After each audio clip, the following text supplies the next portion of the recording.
What's up everybody, welcome to another video here at Leave the Bubble, where we talk about expanding our comfort zones, dealing with changes and embracing challenges in life. My name is Phil and today we're going to talk about being open-minded, especially when it comes to being more open towards new people and new ideas.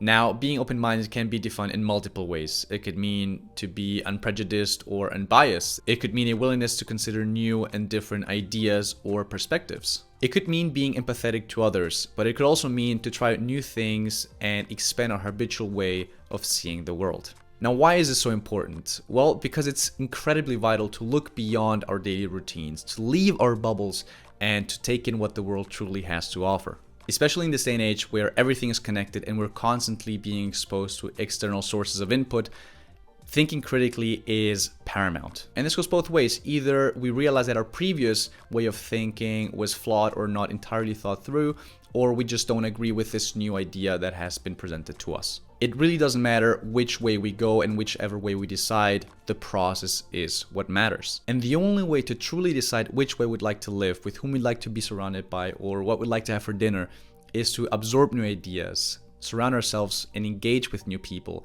and just try out different types of food. Now, we all know this person, the one that reads the same book since they are 13, the one that watches the same 2 movies every week, the person that never goes to a different restaurant, and the one that is adamant about their political and economical views without budging or acknowledging the other side's points. Let's not try to be that person. So how can we actually avoid this?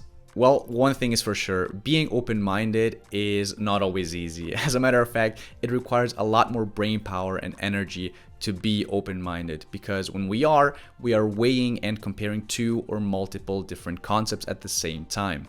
So one of the first things we can do to be more open-minded is to stay curious and ask questions.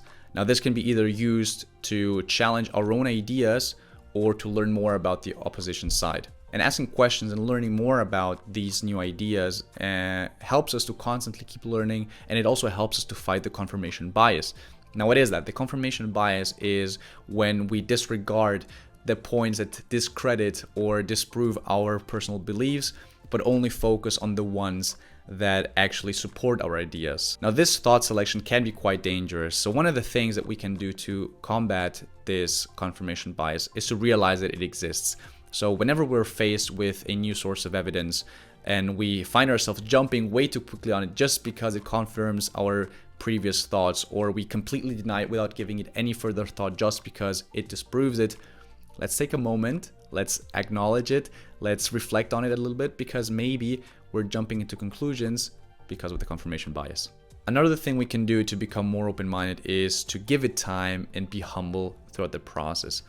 Now, much of not trying out new things has to do with stubbornness, because we either hang on to the idea that we are some sort of expert in a field and disregard any new source of input, which in actuality impedes us from learning, or we told everyone that this one thing was not for us, be it skydiving, sushi, yoga, whatever. And now a fair amount of time has gone by that we think if we do decide to give these things a go, people will think that we either look dumb or that we are people that don't follow through because we said, hey, we're never gonna do these things.